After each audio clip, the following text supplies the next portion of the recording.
Immortal, this is fire.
Yo. Oh, that light is kind of bright still. What's going on, people? What's going on, people? It's SVD and the Mic Dojo Design Guy back again with another episode of Community Corner. Shout out to you guys tuning in.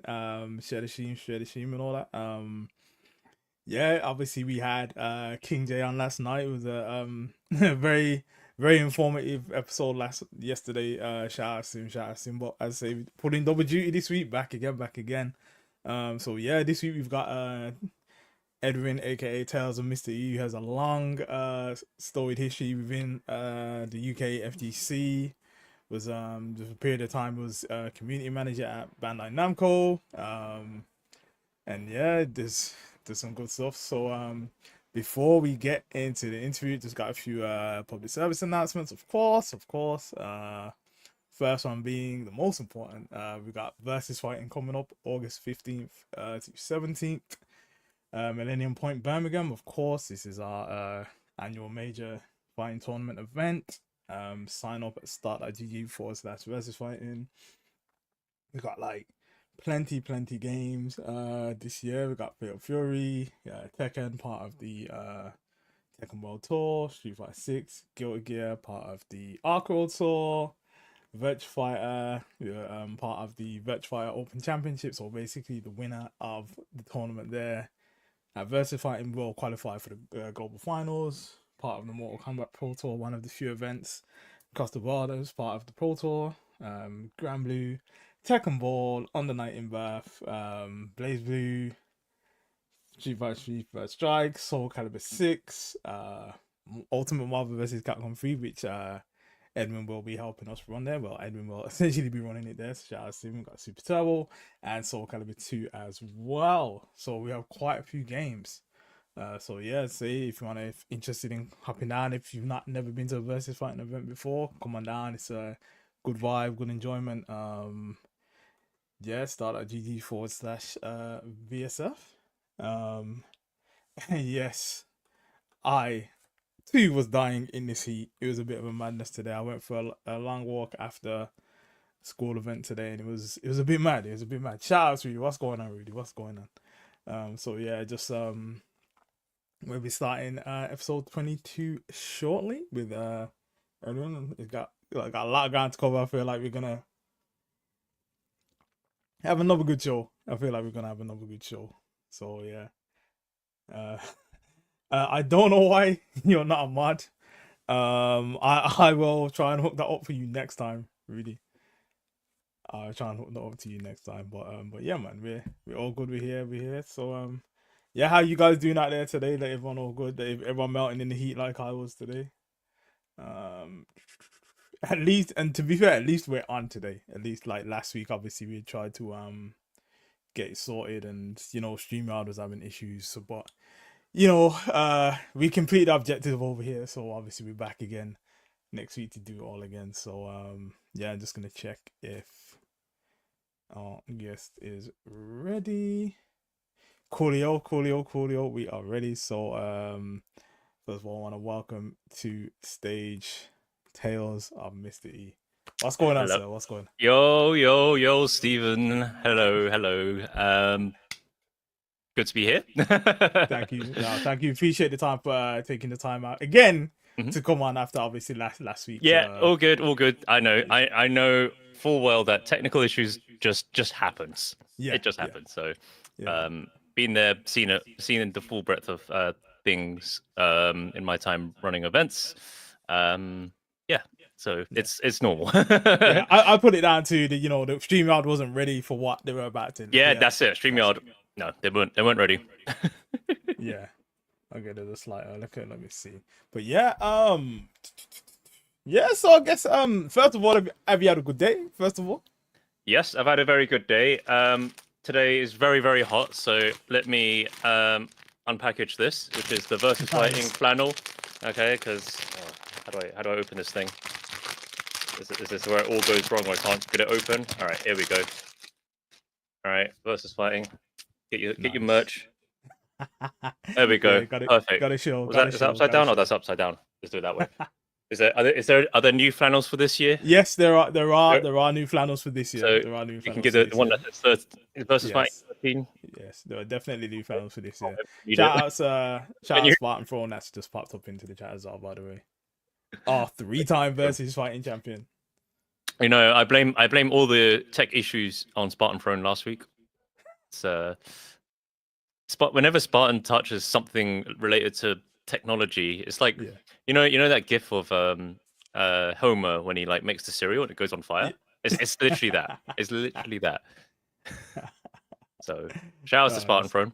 Yeah, shout Also, out to Spartan. he's a pretty good Marvel player as well. Yeah. Yeah, he only Might came top. have to get Spartan thrown out at some point as well. He only got top 6 at Evo a couple years ago. You know, Exactly. Yeah. he does, Yep. but he breaks tech though. That's his thing. Yeah. Yeah, as I say, I'll probably have to reach out to Spartan Phone to get him on at some point as well, because yeah, it's a cool guy, man. Oh, good luck getting the stream going. Good luck. It's carried. So yeah, I guess for those that don't know you, and I'm sure there's not many people in chat now that don't know you, like who is Tales of Mr. E? Who are you? Like Oh, I don't even know how to describe myself these days. So let's just say I'm a fighting game enjoyer. Okay, some people have called me a commentator. Some people have called me an event organizer. Some people call me the community manager at Bandai Namco. Some people have just called me a nutcase because of the way I play fighting games. What else? What other titles have I had? The admin of the European Marvel Free Discord. Shout outs to Dry Games Discord. And also shout outs to Chrome Alchemist because he's the one that actually started it. Yeah, so I've got many titles. Nowadays, it's just call me a fighting game enjoyer. Because I've had my hand in every possible pie. I've modded sticks as well. So nice. I'm a stick modder as well. So I'm everything. Okay. I'm everything. Nice. So I guess when did you kind of what was your kind of first introduction to like the fighting game scene, and kind of, you know, what kind of the first games that you're playing, and how did you kind of get into the scene, as it were? Okay, sure. So I've got 2 older brothers, and so we kind of just grew up playing fighting games. Like they're the ones that owned the Mega Drive and the Sega Saturn and everything. And then at first when I was like, a little baby, it would be one of those ones where it's just like, don't keep the controller plugged in. Okay, they'll just like pretend that I'm able to, pretend but I very quickly clocked around. I'm not the one pressing the buttons. I'm not the one controlling the screen. And then as I got, literally once I was out my diapers, I was immediately playing fighting games with my brothers. I mean, it wasn't anything like yes, he was trying to, learn my first fireball, and my combos were basically jump, heavy kick into sweep, like for the most part. I didn't even know you could cancel into special moves for the longest time. Yeah, exactly. Jump heavy sweep was the standard combo back then. Yeah, exactly. And then there came a time when one of my brothers gave me a book to read. Okay, it's a book called Arcade Mania, and I think it was like 5 or 6 chapters, where each chapter was about a specific like specialty in an arcade. Like there's like one chapter on like dancing games, there's one on racing games, and there's one on like claw machines. Okay, and obviously there was one on fighting games. And as I was reading the fighting game one, it was like they actually put a YouTube link in there. So keep in mind, this is like 2005 or 6 or something like that. So this was literally at the start of YouTube. Yeah.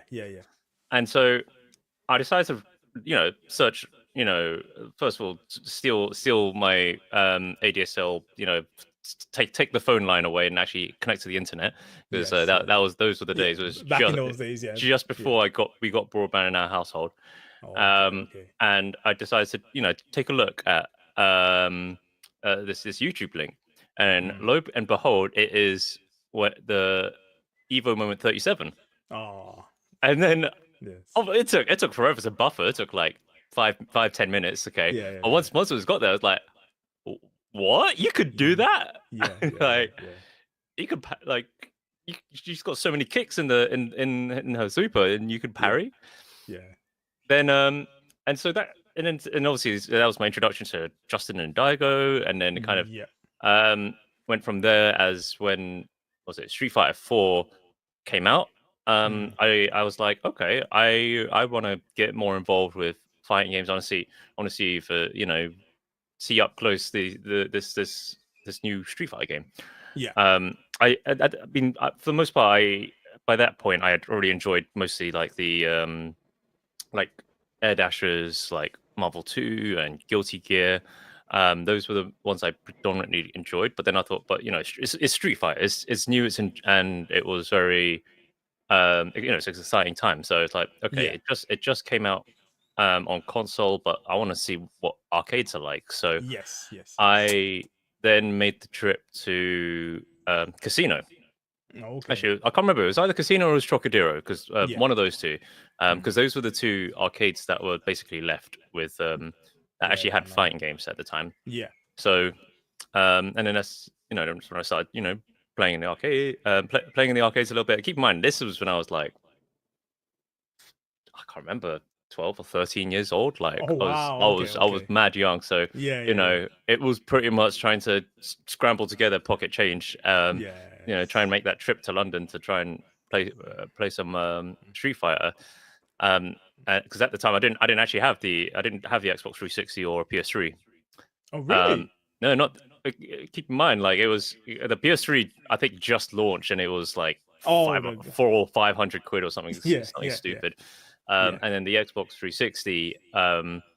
Like I heard all the Red Ring of Death stuff, and I was like, oh man, Yeah. I was pretty happy with my playing on my Nintendo Wii, because I heard Tatsunoko versus Capcom's coming. Oh, best game. Like, They need to re-release that game. they need to release it. So I hope any Capcoms listening put it in Fighting Collection 3 or a second Marvel Collection or whatever it is. I don't know. Yeah. Like, Who did you use?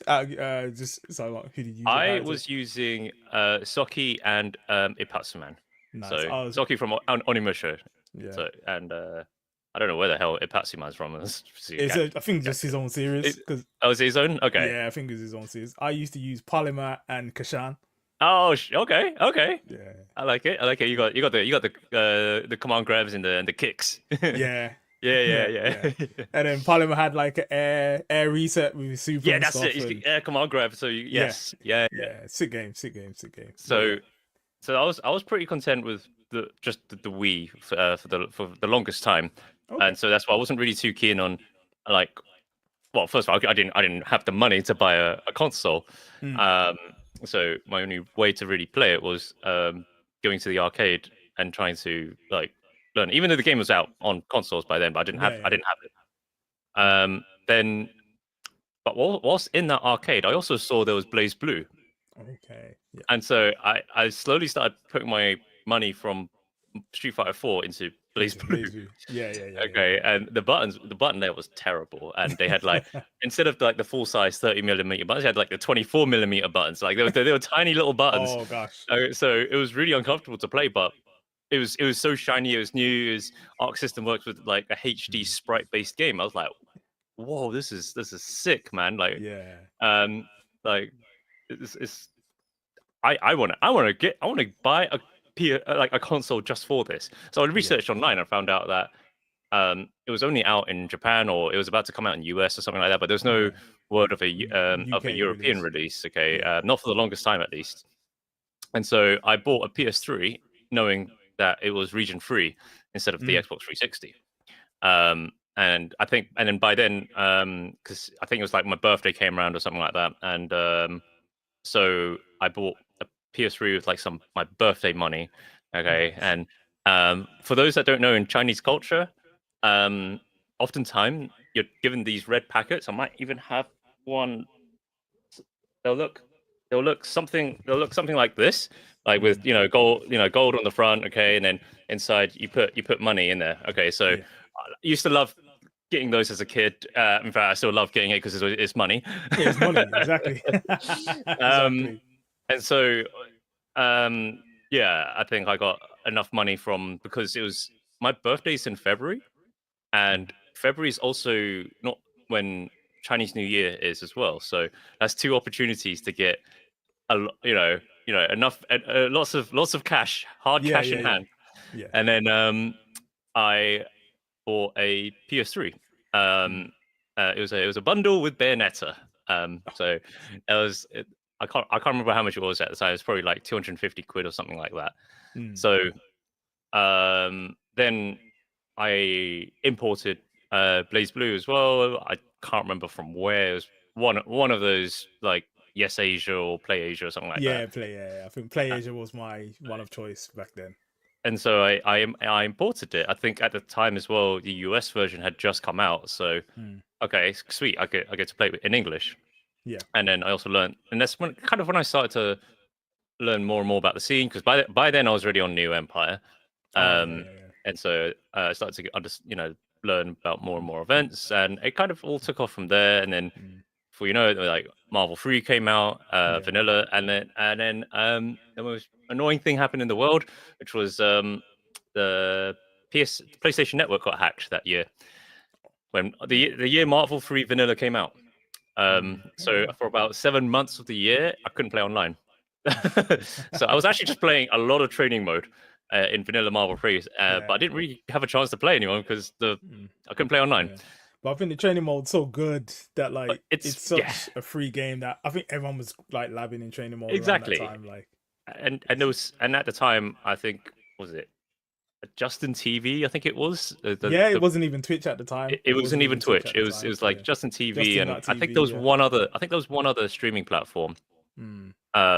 And basically I was watching all these tournaments in US, so I was like, okay, let me just see, see what is everyone playing. Okay, Mm. I like Zero, so I was like watching a lot of like Mon and a Yeah. couple of other players, and then also was playing like I heard about this DHC glitch. All right, cool, let me put Spencer on my team, and then Yeah. I was, um, but I just couldn't really play anyone. And then there Mm. was I think that my first real exposure to the London scene was so it was James Bardoff was running a tournament at Yeah. the Arsenal Stadium of all Yes, places, which is I remember. I remember actually. I remember at the time when it was like, yeah, we were running it at the Emirates. It was like, damn, okay. yeah. I So I remember. went to that, and then I got to meet a few people, and Mm. actually that's my real first exposure to the Mm. offline Marvel scene. Oh wow, okay. So um, yeah, there I got to get to know a few Yeah. people and play. I didn't do great. I think I drowned in Mm. pools. You could all round robin pools into single limb. Yeah. I So think I it was, guess by this point you're already kind of progressed from just playing the game to kind of hmm. playing more actively, trying to learn games and be more competitive with it Yes, now. exactly. Yeah, But that's it. Where I'm like watching footage like of tournaments like mm, pretty much every day if I can help it, and then try and apply what I've you know seen and learned yeah. into playing the game. Um, Mm. I will say about with the PlayStation Blackout, that did give me a chance to fully complete the Blaze Blue Calamity Trigger story mode. Oh boy, that is very.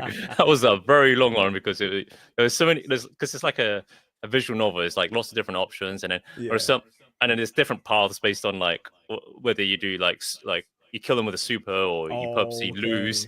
Okay. It's Yeah. all that. And there was, oh my word, to get the platinum in that game, it was painful. Yeah. But I had all Yeah. the time in the world because I couldn't play online. Fair enough. Fair.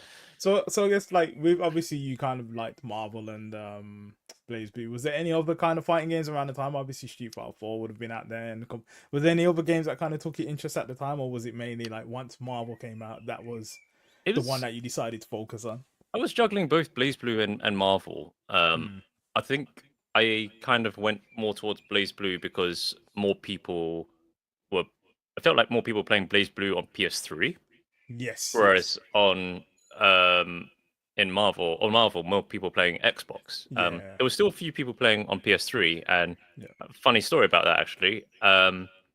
So at the time, I was actually going by the name of Shadow Two Bolt, which was some silly internet name I made up as my first like gamer name, and I kind of got a bit annoyed. I was just like, it's just long, okay, it's a bit cringe. Let me change it, and then I Yeah. decided to go from making it quite a long name to be just E, and then but then it came a bit annoying to search on like my like whenever I did play online or people were like making Yeah. To set your gamer match tag and stuff. footage of me. And then I'll be, it's like you search Blaze Blue E. It's just like, no, I'm never gonna find me at this rate.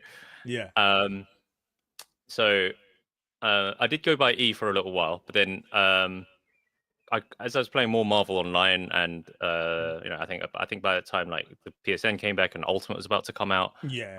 I played a lot with the Portuguese scene, because in Really? Portugal they didn't actually have 360s, Oh not for the wow. longest time. Yeah, so most of them were playing on PS3, and so I decided to just jump into their forums and then just like start talking with them and all that. And then they decided to start calling me Mr. E. And that kind of stuck. And I was like, oh, Yeah. I quite like this. I quite like being called Mr. E. So let me take that Mr. And then before I knew it, I learned that there was a Smash player that was doing really well called Mr. E in US. Oh, And then yeah. there came it just started to grind my gears at some point when everyone, like every time there was a match footage for the longest time of me, Yeah. or even if there's like a stream or a tournament or whatnot, and then they'll see, oh, it's Mr. E's playing. Okay, so he's playing Marvel, he's playing Blaze Blue, and then Yeah. there was a point even I was playing Pokken for a while, Oh, um, okay. Nice. and then people in the chat were like, oh, is that Mr. E, the Smash player? And it's like, bro, Yeah. he's black, I'm Asian, like I'm British, he's American. Like, come on, man. Yeah. Use common sense here. Use common sense. Man. And so it just happened on literally every video and everything. It just started to grind my gears. So that I just made it my gamer name, Tales of Mystery, because I like the Tales series. And then Fair. Yeah. No, that's fair. um, So I think, sorry, going back to your actual question of did I actually play other games? I did dabble with Street Fighter 4, but I didn't really stick with it at all. Like I didn't. I started to realize I didn't really like games where I'm on the ground. At least back then. I like the faster paced games. So I did play Persona 4 Ultimax. Oh yes. Because the vanilla version took forever to like come out. So but Ultimax came out, and so I was playing that. I actually ended up not enjoying that game towards the end. So but then another game I really liked is Under Night in Birth. Yes, yeah, it's really good. So game. that was a lot of fun. What else? And then there was all sorts of like weird and wonderful games from Japan. Not even Japan, just the whole of Asia that was coming out. That was just like, oh, this is bonkers, but it's a lot of fun. So there was like, have you ever heard of Chaos Code? Yep. I've got it on Switch. Switch. My game. It's pretty good. That game is wild. You get to like choose like a couple of extra like special moves or supers, and I thought it was a lot of fun. There's some random good fighting games out there like that that obviously are not really played by many, but like they're just good fighting games. But it would be hard to kind of find the scene for other people that would kind of play, because I think back in the day when I had like a PS2, I used to import any fighting game. So I was playing like Fist of North Star, Sengoku Basara, and like all those mad games and other stuff. So it's just that's good, man. That's good. So I guess obviously you're playing and you're you're enjoying these games and stuff. Obviously there's a period of time where you were community manager at Bandai Namco. That's right. Yes, how because I kind of know you from that, to be honest. Edwin is the guy. So how did that actually come about, and from your transition to get into that position, really? Sure. So it's an interesting one, because basically, so Tales, the JRPG series, I actually like absolutely love that. I absolutely love that series. Like I played Tales of Symphonia on the GameCube, and then I was like, oh my god, this is incredible. I love it. And then I heard there was like Tales of Vesperia. It came out on 360, but then there was a Japanese PS3 version. But I don't know. I was kind of hoping it would come out on in the West, and then I was like, okay, cool. I want to kind of like just be on top of everything. Tales, okay, just because I really want to see all these Tales games, because there were so many in Japan, and I really want to see them come over to the West. So I started getting really active on the Namco forums, and then what happened was that the folk working at Namco at the time, they noticed I was just really active. I was very, I was trying to be like, optimistic and encouraging and everything. And there was also, and then they also announced, like Tales of Graces was coming to the West. I was like, oh, this is sweet, and it's the PS3 version as well. So I've got a PS3, so I can't wait to play it. And then so, when the Namco folks realized I was really like passionate, and it wasn't just also about the Tales series, but also about fighting games as a whole. Then they just set up a moderator program where they made me a moderator, and then kind of went from there, where it's like, okay, I got to meet them at like they gave me tickets to like MCM Expo, for example, or EGX. Sorry, back then it was Eurogamer Expo. Sorry, yes, it wasn't EGX for a while. And then they'd also give me copies of the games. I was like, oh, this is wicked. Oh, what the heck? sick. This is sweet. Yeah. And it's not just of like Tales games, but it was just of like everything. So then they got me down for like I think first events they invited me to was there was a Street Fighter X Tekken event, Christmas party event that had like Harada and Ono come down. Sick. And so there was, I think, also at the time like Tekken Tag 2. No, hang on, rewind. That was let me go with a different story first. There was Soul Calibur 5 was coming. Let's start with that. There was a pre-launch Soul Calibur 5 tournament like event, and they also actually sent me the game like a week early. I was like, oh, this is sweet. I get to play the game like well before anyone. So obviously I didn't get to play anyone online because there was no one online because the game's not out.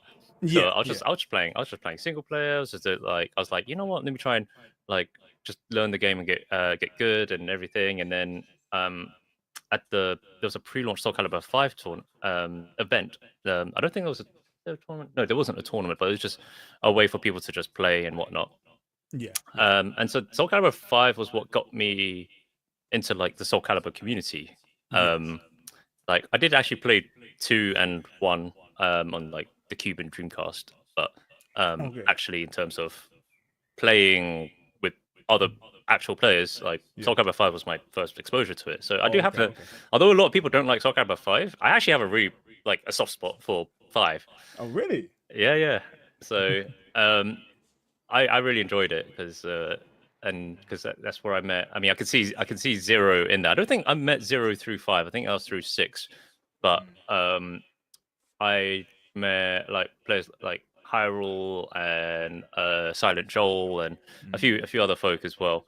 And they're the ones that kind of like helped me through just like learning how to play Soul Calibur, because it's completely different to the anime fighters. Of course. There's like, you don't want to be jumping, okay, but and then obviously you got to learn how to duck, you got to learn how to sidestep, but you don't want to there's tracking moves, and then, there's all of that nuances, and so that's how I got into Soul Calibur 5 or the Soul Calibur as a whole.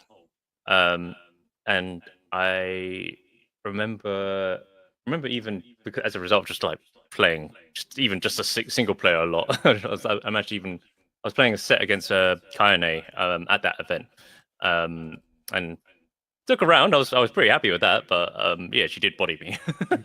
It was a Leicia mirror, not Xianghua, Leicia. I don't know, is her daughter. Or, I don't know. I can't remember the stories. It was either her daughter or her like student or whatever it may be. Then fast forward a bit more on. Let's have a look. There was I did mention a Cross Tekken event. That's like a little Christmas party. Ironically, run by the Dragons. So they also used the Dragons to help run that, and there was all sorts of weird and wonderful things like they got like a team Street Fighter and a team Tekken of like just a bunch of people that wanted to represent them, as with Ono and Harada at the front, and rather than play the game, they actually were just eating who can eat the most mince pies. It's crazy. It was a crazy event.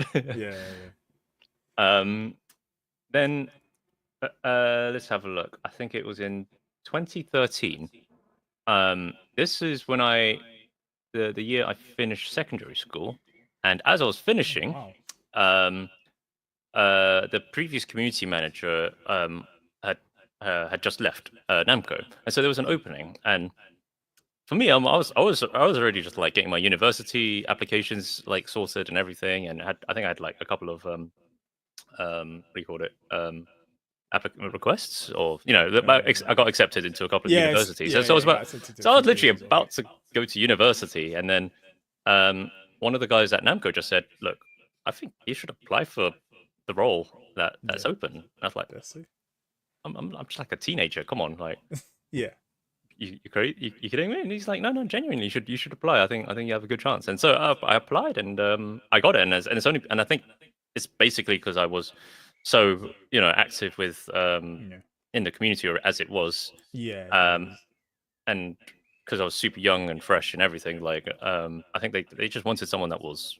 you know, new, you know, Yeah. that was young and really, Brought new ideas and was kind of like yeah, in touch with the actual scene that they would obviously be trying to kind exactly. of connect with, Especially essentially. because you know, I tick so many boxes when it comes to like Namco. It's like, hey, look, I'm into my fighting games. I'm into, you know, I love the Tales series, and Yeah. I think they probably looked at the lineup, and because there was like a Tales game like every year, so um, and Yeah. then what else was there? You know, I enjoyed anime. You know, so Yeah. you know, Kind like of all it rounded, was. essentially.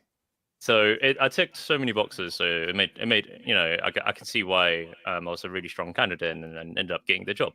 And Nice, so I was nice. very happy about that. So how long were you there for? How long were you there for? Oh, I I think it was about 5 years, Okay. so Okay. from 2013 to 2018. Yeah. Oh, okay, okay. And I guess what kind of what would you say would be like your highlights of being there in terms of like stuff Oh, that easy, you've done, achieved, or easy. okay. Tekken 7. Tekken 7, easily. That is my career highlight. Tekken 7.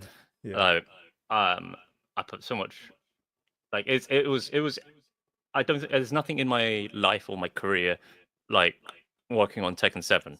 mm, You know, I think one of the so it got announced in the arcades for in Japan and everything, but then one of the things that happened was that in US there was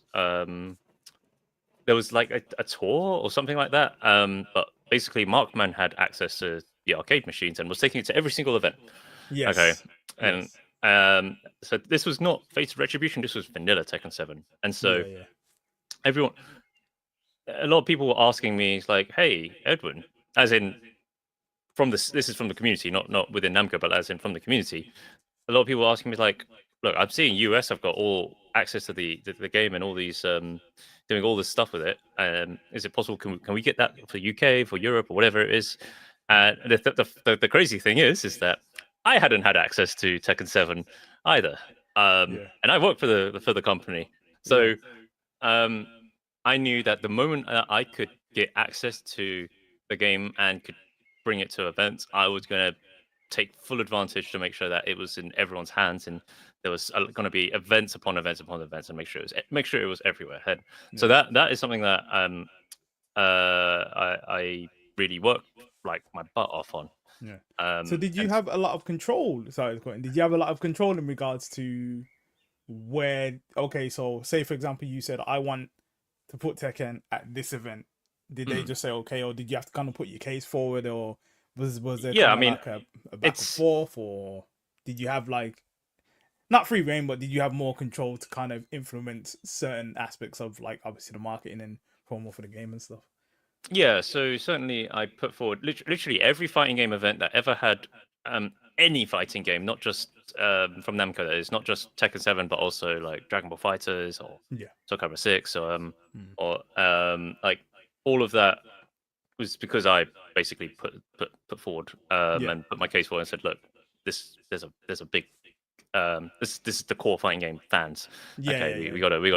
we gotta get them. And for me at the time, it was I wanted to make sure that we were bigger than Street Fighter. That was my driving motivator, was to be Yeah. bigger than Street Fighter. Um, Fair enough. Fair enough. because and so yeah, I did help pick and choose the events and make sure that I tried to be at as many as possible. Yeah. Obviously, some of them were just it was just not going to happen with like, oh look, I'm running a weekly upstairs in this pub. Like, Yeah. Yeah. Yeah. Yeah. okay, okay, Yeah. I'm not rocking up Yeah. there. I Gotta be say like that within actually, reason. I did rock up once to Meltdown with Tekken 7, Wow. and that was just on like one of the random weeklies because Mm. I think I had just finished a meeting with ESL because at the time Ketchup and Mustard they were working at ESL, Oh, okay. and Okay. so but they're obviously visiting from Leicester, so decided to go visit Meltdown as well because they were I think the Dragons were running a tournament at the same time, Mm. and then I was like, can we rock up with Tekken 7? And yeah, there was the loading times were so long. I think there was only like 5 matches before we had to bail. Oh man, oh gosh, that's mad. That's mad. So you were there for say you was there for about 5 years. So I guess that being your highlight, obviously Tekken 7, and Yeah, I think let's just we have there was obviously I can barely remember it. Like it's mad because I took all of the pictures, but I can barely remember. Is the Tekken Championships when you um Yes, yes, Tekken Championships where oh I. So, what would you like to know about the Tekken UK Championship? just I I've guess got. how it came about, to be honest. Okay, Because like sure. from your like kind of up to So I think the precursor, the precursor to the Tekken UK Championship was an event called the King of Iron Fist Qualifier. okay. Okay, this was a absolute challenge to pull off. Okay, so this was a few months before even. So this was it. The Tekken UK Championship was in, I think it was like March to May of Mm. 2017. 2017. And so I believe the King of Iron Fist qualifier was in late 2016. Let's say, I think it's November or so. Yeah, Uh, yeah, and I was told about this event whilst I was looking after Tekken 7 in Poland, of all places. wow. Um, because basically there was an event, there was a big Polish like games expo. I think it's called Warsaw Games Week. And um, basically the way the, the way Namco is set up, the distributor in Poland Mm. was looking after all the different publishers that went down that they distribute the games for. So it's not like a Namco office in Poland. It's like a distributor that just Yeah. says, "Hey, can you send a representative of Namco?" And so they sent me, actually, of all people. I was like, "Yeah, what? Well, I don't even speak Polish." They're like, "No, they all speak English. It's fine. They're all super nice." And Yeah. they were super lovely, to the point that there was a lot of vodka. Um, and then I was told, whilst silly hungover, that I'm putting on an event called the King of Iron Fist Qualifier, and I've got to figure Mm. out how to do this. And so, whilst very hungover in Poland, I started planning out how to put this together. And I was also told I've got no budget. And I was told I have to run it on arcade machines because Oh, Harada didn't like seeing um, like Punko body everyone oh in the wow. US tournaments with Akuma. So Oh I wow. devised the King of Iron Fist UK qualifier, Mm. and this one had um, I had to do it in the office because I couldn't afford a venue because Mm. I was thrown in this project with no budget Mm. to pull it Wow. off. I was like, right, well, that limits my venues to this office. Yes, yes, yes. And so made it happen. I had to have the most stupid way of getting and be able to take part in it, and that was um, I capped it at 64 players because I Mm. learned, okay, cool. In total, we'll get 4 cabinets. We did have a console, PS4 build, but we were Mm. not allowed to use it because it did not have the latest balance updates. Okay, okay. So I was like, all right, you can't. So you couldn't just make a build with the balance updates in there. But Yeah, all yeah, right, just give it to fine, me, you do but yeah. you. I will make it happen with arcade cabinets.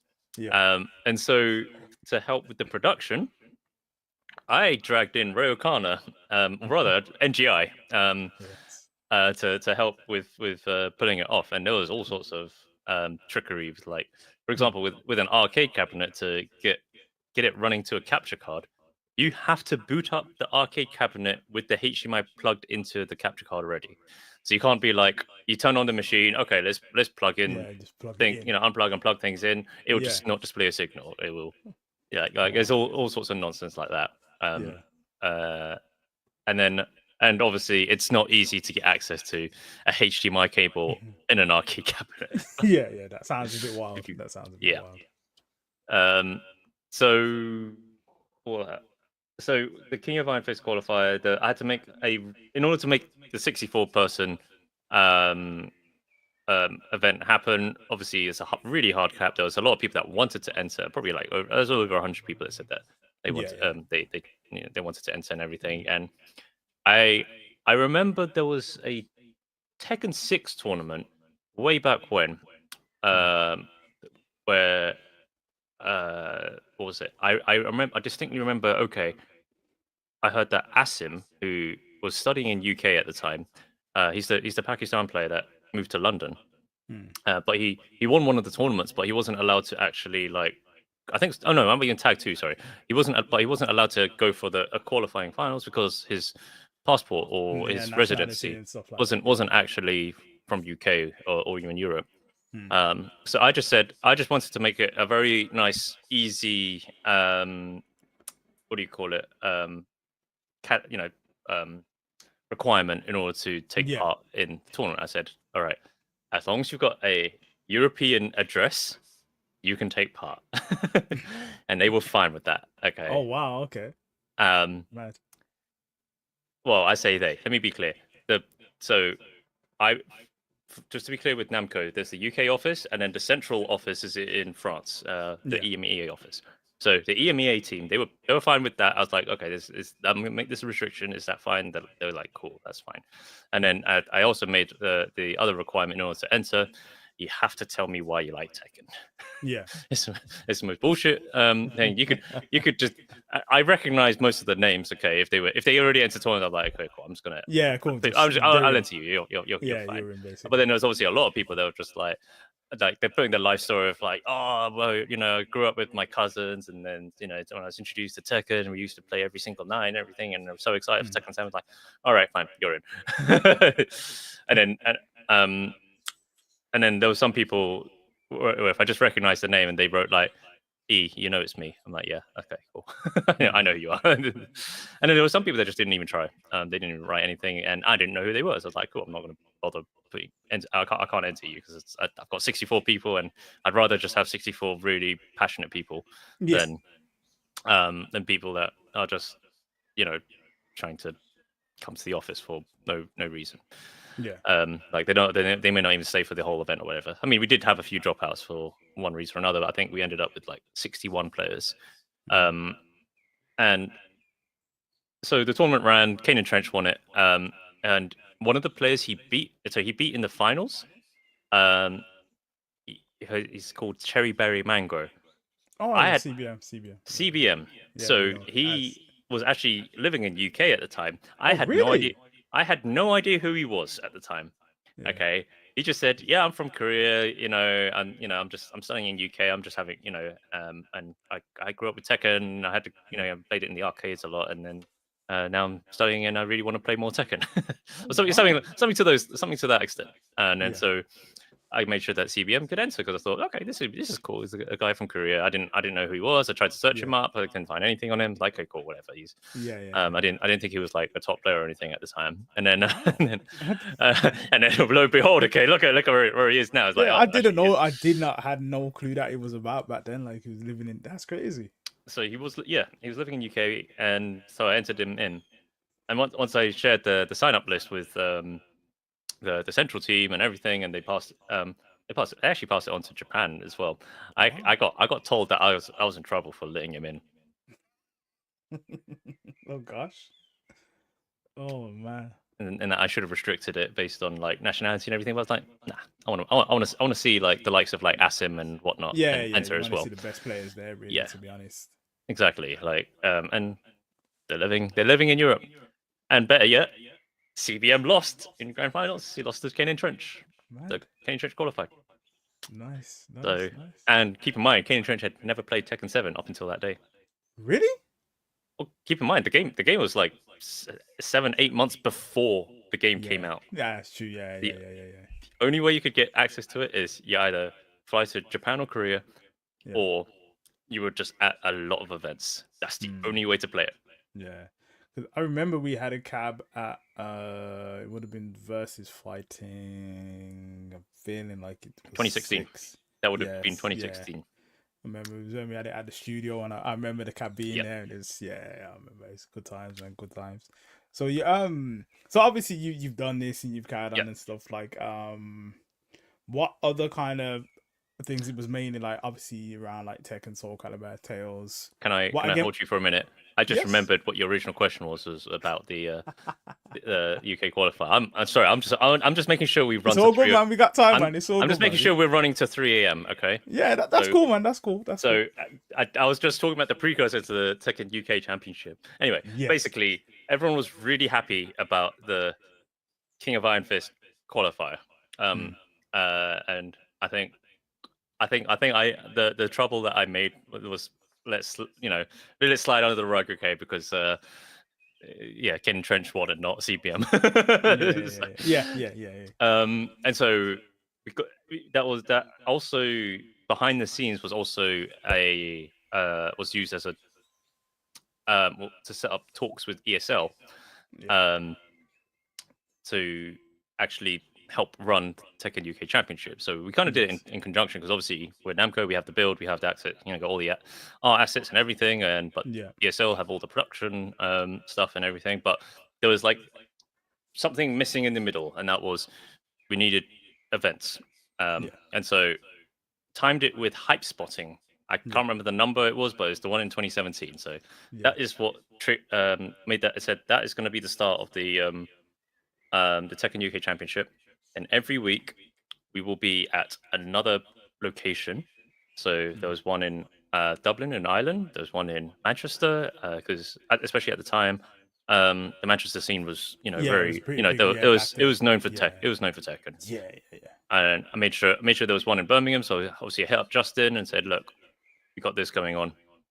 And so I made sure. So I spoke with Justin and so to make sure that we can have a spot in Birmingham, and then London was a tricky one because that one I was like, oh, there's not really a person we could go to directly, but but I actually once again went to Ryokana and said, look, can we just get NGI to help with the London event? Don't have a venue, but I'll shop around for one, and so I did. I eventually find one that worked out really good and didn't. So shout outs to EXP Leisure because they had just started up their business and kind of made that a fighting game hub as a result of the London event. But going to the more to Birmingham, okay, because this is where you get involved. So the Birmingham qualifier, this was a lot of fun. I think this at this point we had done, I think 4. No, this was the 4th qualifying spot. So this was, yeah, that's 4 weekends worth of not having my bed. But it's worth it. It is 100% worth it. This is why it's my career highlight because just bringing Tekken 7 to just first of all couldn't have done it without Justin and the Electronic Dojo team. Okay, Justin helped set up the venue and everything, and run. There was obviously I made sure to pay for it, with the Namco bank account, but certainly he helped with like sourcing out a suitable venue, and you can see like it's huge, like this huge hall. There was also a side room, I believe, to the right of where this picture is taken, and so there was actually even more setups. So then, I think what we did was we said this big room that you're seeing right now, is where the tournament will take place. And you can see towards the back, there's actually the production where there's a couple of folk from ESL. In fact, actually, at the time, what's his name? I know him as Scott, but NBA Oculus, I think, is his actual gamer name. So obviously, he's from Manchester. He was actually helping out with the tour because he was trying to get a feel for whether he wants to work for ESL or not. So he was just brought on as a freelancer. So some people would have recognized Oculus, like if you were around in the scene back then, like, and he would helping run the stream. And then there was a nice little rotation between Bubsy, Ketchup, and Mustard to help commentate. And part of my thinking is by getting Ketchup and Mustard, I was like, we can get Ketchup and Mustard to be, really excited for Tekken and commentate and everything. That will actually get the Mortal Kombat scene and as well. So there was a lot of layers to my planning and thinking. I was like, okay, let me get there. yes. And also at the time there wasn't any like there was a lot of people really keen. Oh, Phantom. There's a lot of people really keen to play Tekken 7, but there was no one that wanted. That was like in a position to commentate. Not like Yeah. now where we can see that it's like Spag and Rue carrying and Bubsy, like they're known for their commentary, but certainly at the time, Spag and Rue carrying, they were all 100% focused on playing. Yeah. Yeah. Yeah.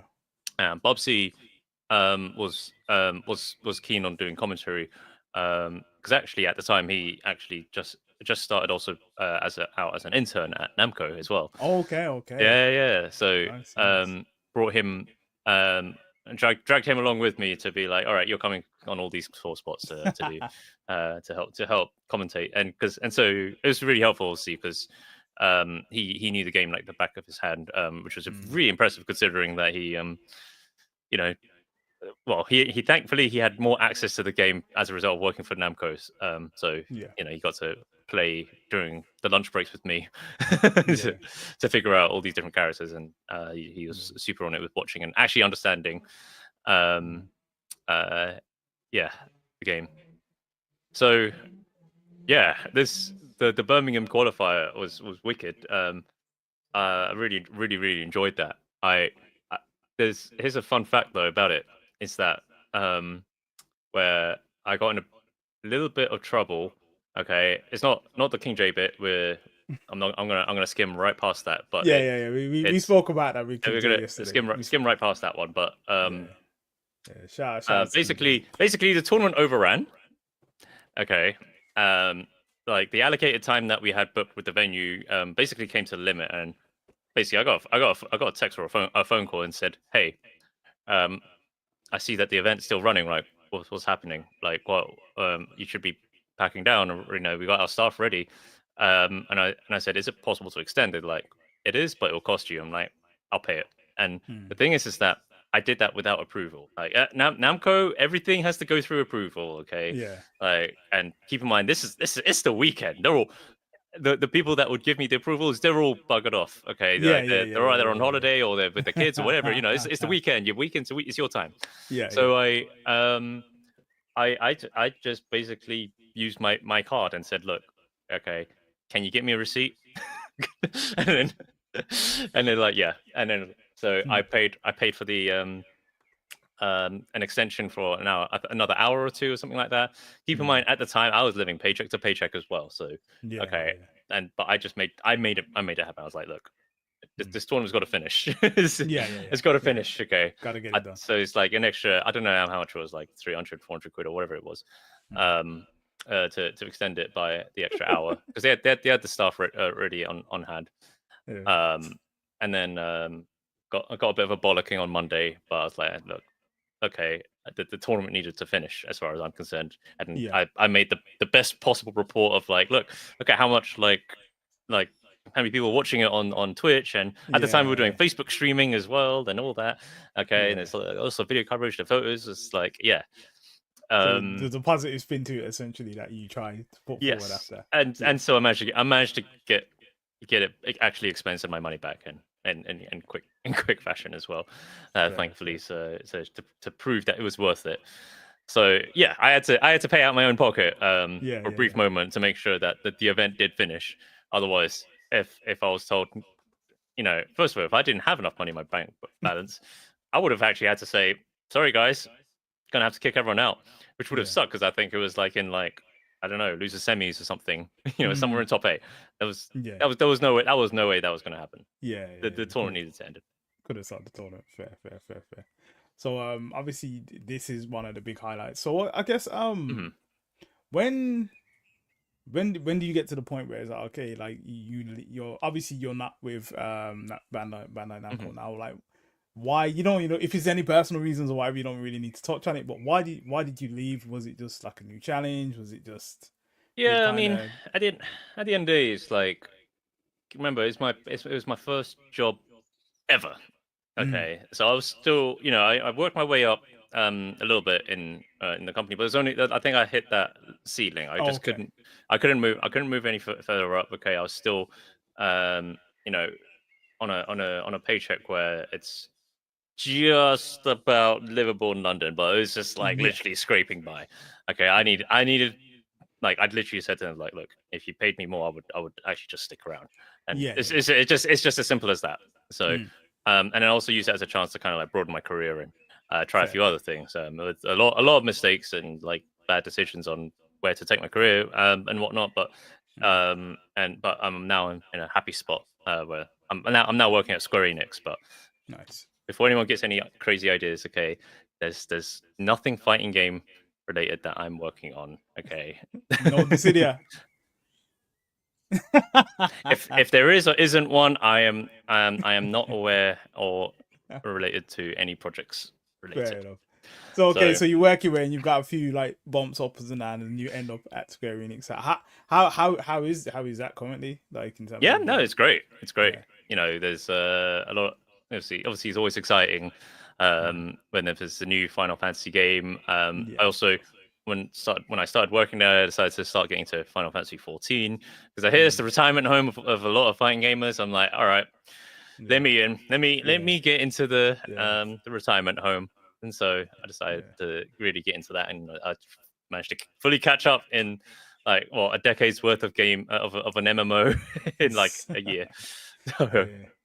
So yeah. how's the difference between obviously working at Bandai Namco and obviously where you know there hmm were more fighting games and things that you were kind of dealing with as Yep. opposed to I guess now you're more skewed to like RPGs and things like that, which again you said you know you have experience in Yeah, both and exactly. you like both, so I guess it's not I, really that much difference then. I think for me is that it's a lot easier to enter tournaments, ironically. So you know, Yeah. if I, for example, like when I was working at Namco, I'm always every year I went to versus fighting, I was always dragging a game of some Mm. sort to show off, and I was like, okay, this is like it's great. I get to like be at the event, and there's loads of Yeah. you know, and people enjoying the game that I brought, but like You want to I play kind of as well. I kind of want to play play the Yeah, games as well, yeah. um, and so um, you know, like for the last few years at versus I was just entering games and just having a laugh and you know having a Yeah, good yeah, time or you know or actually taking competing seriously again.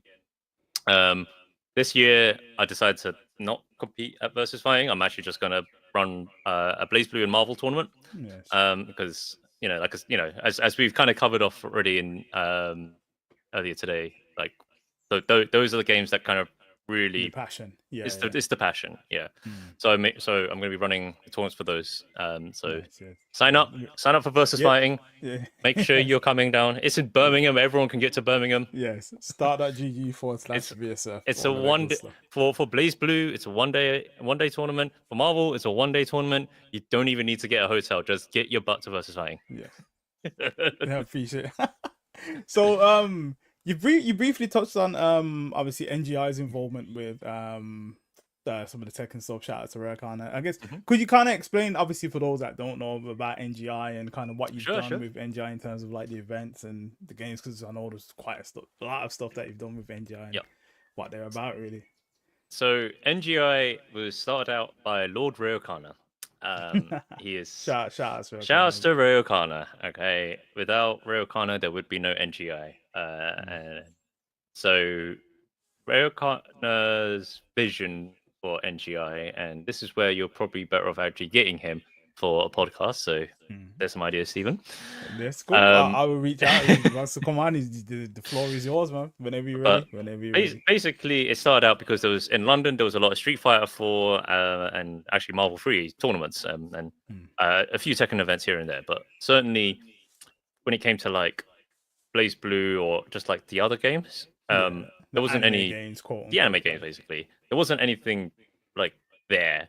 So NGA was started up as it's just literally it is just a group of friends at the end of the day.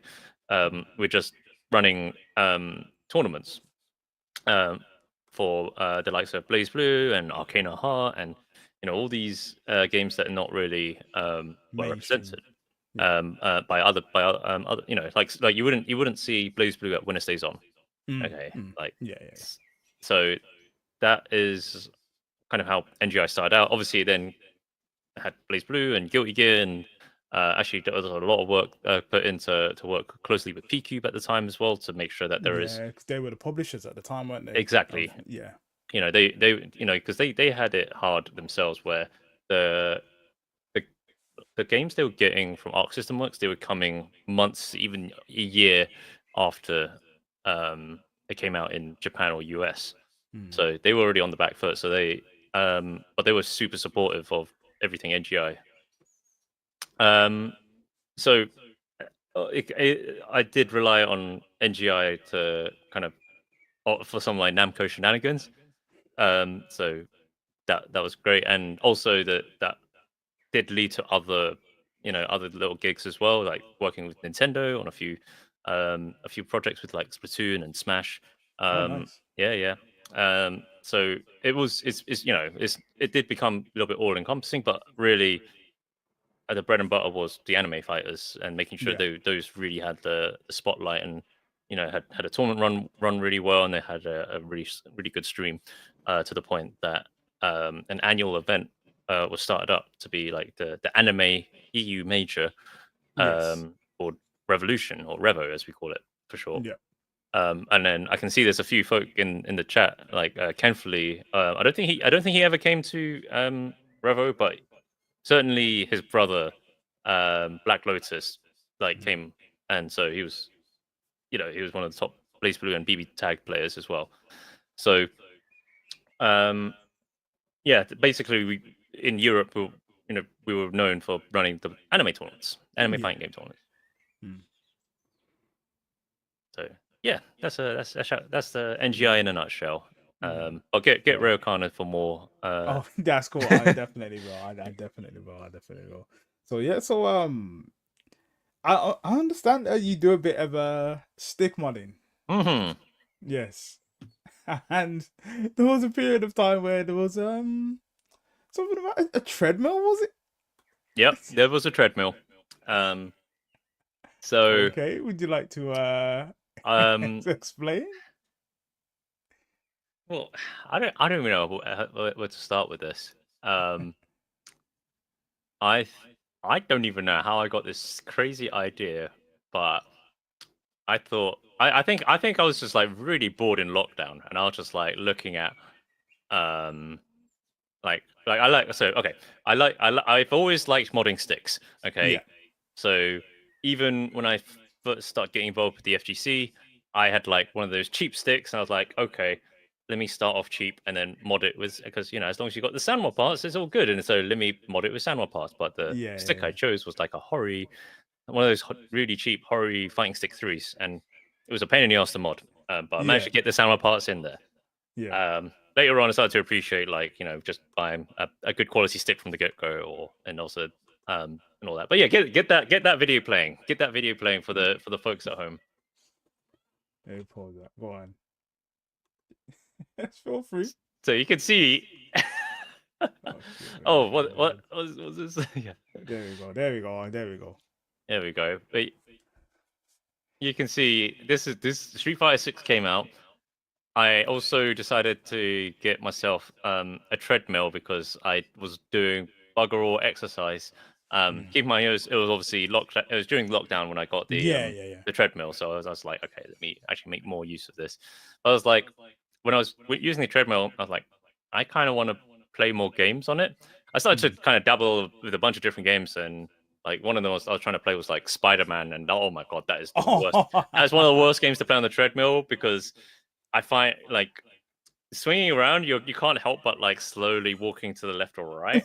And so there was a lot of times I was tripping. Yeah. And then actually the worst part is when a fight finishes in Spider-Man, like Yeah. the game slows down because it makes it all cinematic and all that. Yeah. But I find I start walking slower. So I'd start falling off the treadmill off the back. I was like, oh, this is not it. Oh, that's So I thought, crazy. let me start playing some fighting games. So I just Yeah. so I started playing on pad and everything. I was like, "Ah, this feels horrible. I don't like playing pad. Yeah. Like sticks. Where is that? So I got one of those cheap like old Venom sticks of mine. I thought, you know what? Let me see if I can put some straps on it. Yeah. So I did that. At the time, also Street Fighter 6 was coming out. I was like, all right, fuck it. Let's see if I can Yeah. just stream the game, playing on ranked on a treadmill, and just yeah. Absolute and crazy. that's how this clip came about. So shout out to Mark with a C. Mark with a C stole my content before I even finished the stream and uploaded it, and yeah, it was quite a moment. But you could see I was an absolute menace with Geef. Yeah, Was on a treadmill. absolutely mad. I love it. I love it. I love it. So, do you still stream with the treadmill at the moment? I Or have not kind of really? taken a back seat on streaming, but I did do some upgrades to that setup. That Okay. so I so I ended up actually because that also I was getting into a bit of woodworking, so Oh, nice. I chopped up some wood. I bought a wireless 8-bit do stick, and then chucked a couple of like guitar strap. What do you call it? Like harness hook, quick release hook thingies. So that way I can very quickly just like clip it on, nice and quick, and Mm. then and because the guitar, guitars are designed to, like it's now just hooked straight on. It's strong. And so I decided to like take this wooden contraption to Evo which year? Last year. Okay. Because I decided to that's when I was gonna Yeah. at the time I had freshly done it and I did not give a shit about entering any of the games. Mm. There was no Marvel anymore at Evo 2024. I Yeah. was like, all right, let me enter Grand Blue. Let me enter Street Fighter. Let's just see how I do. I don't really give a shit. I'm like standing up. Okay, the headphone wire is like super tight. So like I was like, all right, let me not bother wearing headphones. So I'm just standing up. Okay, Yeah. with it. And if you check my Wikipedia page, you will Yes, see I will check your Wikipedia page as someone managed well. to catch a photo of me during pools, where I'm playing standing up, and I've got a lot of funny stories about that. So yeah, here you go. I made it. This I'm on photo right Wikipedia, and here I am, the fresh haircut. I think if you click the image, oh, never mind. Yeah, it's fine. there you Yeah, go. you get the full screen goodness, and there I am with my wireless stick playing. I'm pretty sure that was a Grand Blue match, Nice. which I because Street Fighter I did considering I hadn't played Street Fighter for about 7 months. Okay, I Mm. actually did okay in Street Fighter. I got to the winners finals of my pool, and then I Nice. lost both winners and losers finals of Oh, like. okay, okay. One of the characters I lost to was Aki, and I had no idea what she was doing because Mm. that's how long I stopped playing the game before she came out, and Yeah. so I had no idea what was happening. No clue at all. Grand Blue, I was kind of on it, kind of not.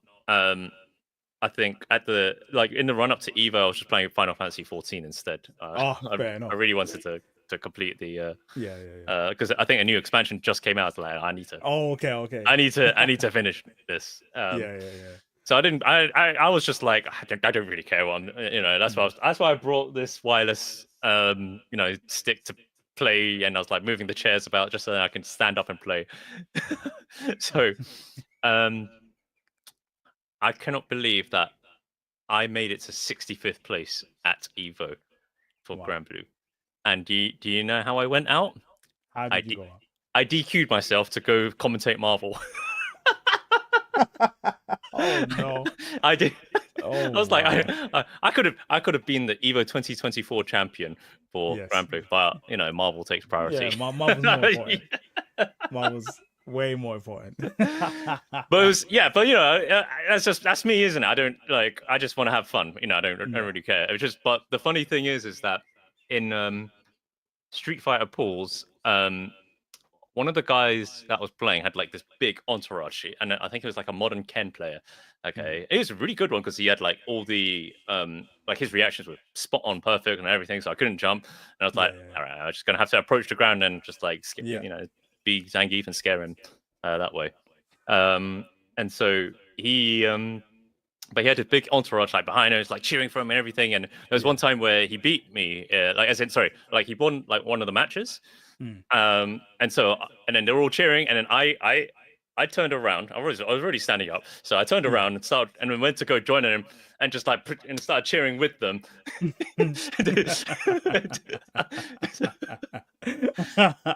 Even though I'm his opponent, but I can freely walk around, isn't it? I didn't have a seat. Yeah. So you may as well. So That's- I had a lot of fun with that. I beat him in the end. But he was very good, and he actually managed to knock out like the top seed as well, what wasn't losers as well. Like it was one of those Street Fighter League Japanese players. I can't remember his name. It's an Akuma player. But yeah, no, but he enjoyed the fun Oh, of that's... playing against someone standing up. And then for Grand Blue Paul's, like the first round, I had actually got to be on stream as well. yeah. So I got to play. First of all, I know Evo is a huge production, so the first thing I did was ask the stage manager, "Can I move the chair because I'm going to be playing standing?" And then he was just so confused. He did say yes, but he was just confused. Yeah. And then shout outs to Virum. Virum, because he was commentating my Grand Blue match. Okay. Okay, he was commentating with Jatsu, and Jatsu had no idea who I was. Okay, Virum knew about some of my shenanigans. He knew I was like you know how I introduced myself. Like one of the titles I've been given is a nutcase, so Yeah. he knows that's how I play in Grand Blue. Because my big grand plan in Grand Blue is was a character called Zeta, and she has one of the best throw bait punishers, where um she like instead of shimmying in Grand Blue, instead I just do a jump special move. And then that sets up one of her best combo starters, and it takes Yeah. off more than half your health. Wow. So in my head, it's like if I do that twice, I've won the round. If I do it 4 times, I've won the match. If I do it 8 times, I've won the set. So I was just going for that over and over and over and over again. And I think the guy was getting nervous because he kept hitting throw to try and break the throw that I was Yeah. never going to go for. Oh no.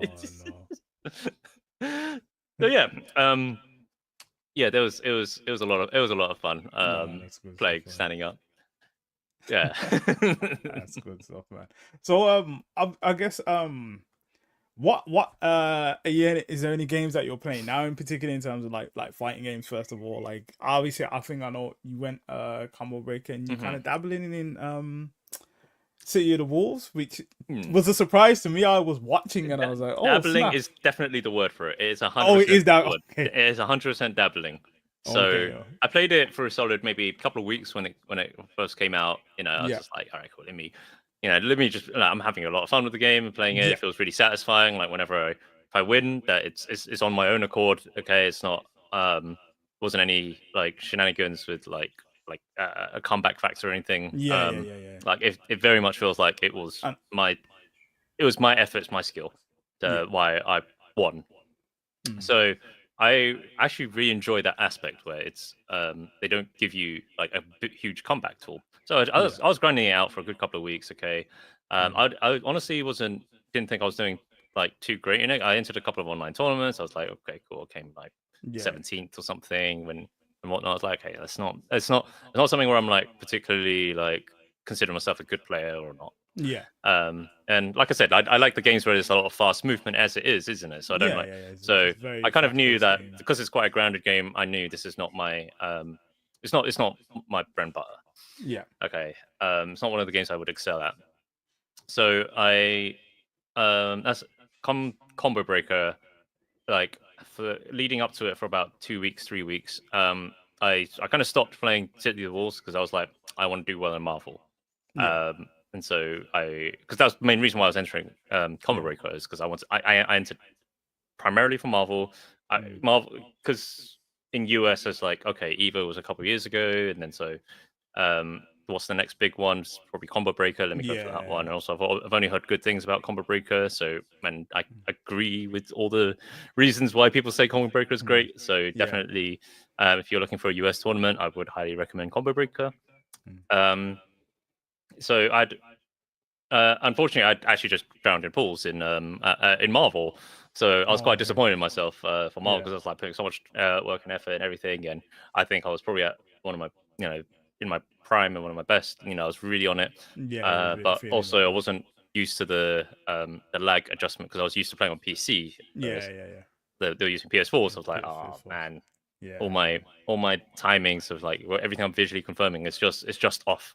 So I just couldn't adapt to it, and it was like the tournament started on the Friday. It's like I didn't really have the time to warm up. Yeah, to kind of adjust. So unfortunately, I didn't do too well in Marvel. Then I was kind of I was so gutted. I was like, I kind of don't really want to play Fatal Fury and all that. And Mm. I was like, umming and ahhing. And I actually went with Ezla to Combo Breaker. So Oh, okay, um, nice. he didn't really convince me to go like either way. He just said like, just decide. Like Mm. you do you. Yeah, yeah, yeah. And so I was like, all right. So then I was sleeping on it. I was like, okay, fine. I'll just play. I've got no expectations. I don't really care how I do. I kind of just wanted to like watch Marvel and like Yeah, and all that. yeah, yeah, yeah. Annoyingly, my Fatal Fury pool was when top 32 started for Marvel. So Marvel. I was just like, oh man, really? Yeah, it's So not happening for you right now. and then I was like, all right, well, I've not been playing sorry, not Grand Blue, Fatal Fury. I'm sure I'll probably just like lose immediately. And lo Yeah, and behold, I fucking made it out of pools in winners. I was like, what the yeah, hell? I don't even play this game. yeah. I can Yeah, so it remember. was a shock to me that like, I was sitting at home watching on stream, and it's like, Yeah, oh, next up we got Tales of Mr. and I was like, what? and And so I was like, yeah, oh, that's because it. again, obviously, me knowing like your history in the games, the kind of games that you play, I wouldn't have thought you would even like touched Fatal Fury. It was just there to pass time. That's the way I look Fair, at it. So fair, fair, fair. I I think the match where I was on stream was winners final of the pool. Yeah, And so I actually at that point, because the way they set up that pool was both players would make it through to the next round in yeah. if you're in winners finals. But it's Okay. just that you're playing to find out if you're staying in winners side No, or if you're going to be starting the next round yeah. on losers In side. losers. Yeah, yeah, yeah. So 3 people would make it out of pools and in combo breaker for round 1 of Fatal Fury. Yeah. So I played it. I played that match, and fun fact: I forgot Gato's command list midway through the set because I don't know if you've seen Gato when Yeah. but he's one of his stances is him turning around. Yeah, yeah, the back I turn comp- and then I was trying to remember how do I get out of the stance, and I was just pressing every single button that wasn't the one, and so you can see me just like whiffing buttons yeah. and doing like counters, but they were all the way over the other side. I'm like, what the fuck? Which button Yeah. was it? I can Different just memory. dash. Why didn't I just dash? Yeah, yeah, yeah. And so, yeah, I think it's just that when I because I don't give a shit. Well, if it's a game I don't give a shit and I've entered the tournament for, Hmm. I am more likely to perform better because of Hmm. I have no 'Cause the nerves. I don't pressure's care. not I there. don't care. The pressure's Yeah. gone. Okay, if it's not, I genuinely don't care. Like, Yeah. Yeah, because so that's kind of what I've learned in the last couple of years. Is like if it looking at Marvel, looking at looking at Grand Blue, looking at Fatal Fury, like even Street Fighter, I'm just like I don't really care. Cool. I can do pretty well. Yeah. And keep And in mind, then I think the bigger the tournament, obviously, the more players there are. yeah. For them, they might be like, oh, it's their first event, or they might be setting high expectations for themselves, and Hmm. it kind of it does hit them when they start to Yeah. like just overthink it. And I'm just like, which one was it to get Yeah. out of the back turn? We press this one. Oh, not that button. Yeah. Maybe that one. Oh, no. Yeah. Yeah, so obviously you the game that I saw on stream obviously won. And then looking further on into the brackets, you ended up playing the guy who is most known for Gato right now, Yeah, which is that's Punko. it. Punko. So how was it playing Punko in the mirror, as it were? I actually won the first round. Oh really? I bodied him on the first round, and then he made a comeback because I completely forgot whether. So he was super obvious with his DPs. Like he was so really? obvious. He was trying to go rago on me. I'm like, and I was just. I was not being out. I was just too slow to think. I just couldn't be bothered. And I was like, oh yeah, he was gonna go for it. I was like, because I was just mulling over what Oki should I do, and then by the time like he already got up and he's done a already done DP, the DP. I'm like, okay, well, I guess that's my Oki, isn't it? Yeah. And so I went for a punish, but I completely forgot. Is it wild punish or is it a counter hit? And I'm like, if I do stand C, and I'm like, Oh, it was counter hit. It wasn't wild Yeah. punish. All right. Well, that's good. So much for that combo. Where it's just like 2 hits, and I'm like, okay. and so, and so basically, I think if I just were, if I had remembered the difference between counter hit and wild punish, Yeah. a little bit better, then I would have Mm. probably, been a lot more even. He actually won 2-0 in the end. Yeah. Like I think the last round, he kind of completely figured me out. Is like, oh, this guy's a dumbass. Let me, and so he just ran the train on me. Oh, fair. But how was it playing him? Did you feel like obviously he's the player of status and stuff? Did you feel Yeah. it, or did you not feel any pressure because of the way that you I felt? didn't feel. I It didn't was feel just, any. you're just going in and you're playing. I was just going in. I was just like, whatever, isn't it? And the thing is Yeah. that, like I know what his tools are, because it's the same as mine, okay, Yeah. and all that. Like if I see anything that looks kind of cool, I might steal it on the fly against him. And then there was so many times where I was just like, you know what, maybe I'll just do maybe I'll just press this button and just like it'll work out here. Yeah. And so there were times I just made really good call outs, but I just didn't actually follow through on like a big combo or a big punish because I just didn't practice the game. Yeah. So are you still playing it now, or is it kind of more No, like... no. Last time I played it was at Combo Breaker. Oh, really? Oh, okay. No, Okay. I'm not like I haven't been touching playing Fatal Fury, Fair. but I did sign up for Evo France Nice. Fatal Fury, so Yeah. I don't know if I'll follow through with it. I'm Mm. gonna base it on how serious am I taking Hunter x Hunter.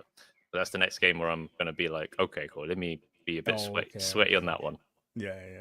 But now, I enjoy Fatal Fury. It's probably the first game that I've enjoyed in a long while in terms of like modern fighters, if you will.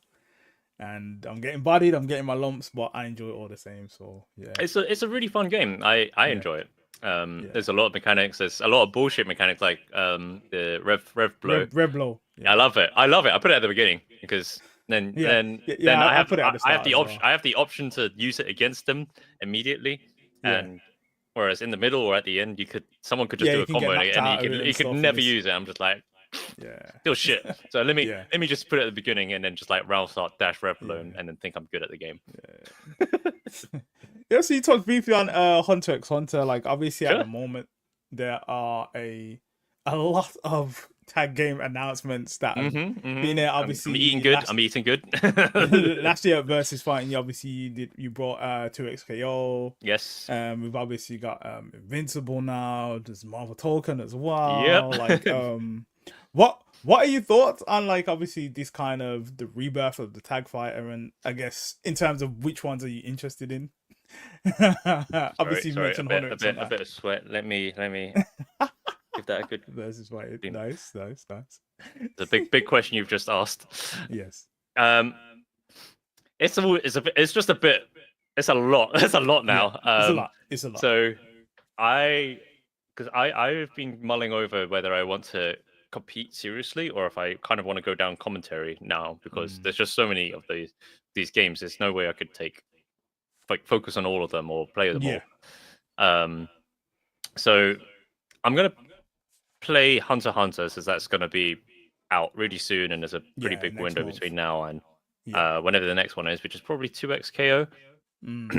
So and I'm not gonna try and play all of them to some extent, just because it is the subgenre of fighting games that I know and love and understand. Obviously, it's a lot to learn because obviously they're all tag fighters. That means I'm going to learn multiple characters and figure out synergies and go, and all that, all different systems and stuff. Like and everyone's and then there's good like I'll say Twitter's going to look absolutely gorgeous for me, because like there's just going to be dirty setups upon dirty setups, and like the moment all these games are coming out, like there's just a lot. So there should be a lot of really exciting hype moments, because I think that's the thing about tag fighters, that they're great to watch.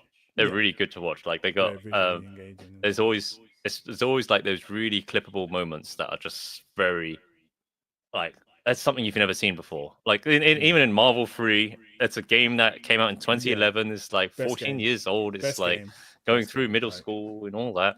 Like it's but there's still new things I'm seeing just happen almost in every tournament. Like I'm just like, no way that works. No way that works. Or he called that out. You could punish it like that. like there's always something you can like look forward to Yeah. with all the games. So I hope all these tag fighters have some aspect of that where there's just something new you're going to see in every tournament, every high level Yeah. play, or even low level play. Like especially when it's like when the game is freshly new, where everyone's figuring out their buttons and combos Yeah. and all that setups and all that. Mm. It's all it's all going to be really fresh. So I Yeah. think it's great for that this subgenre is going to have a lot. It's going to keep me very, very busy Yes. as I decide whether I want to properly compete or if I want to Mm. just, maybe be on the like commentator side.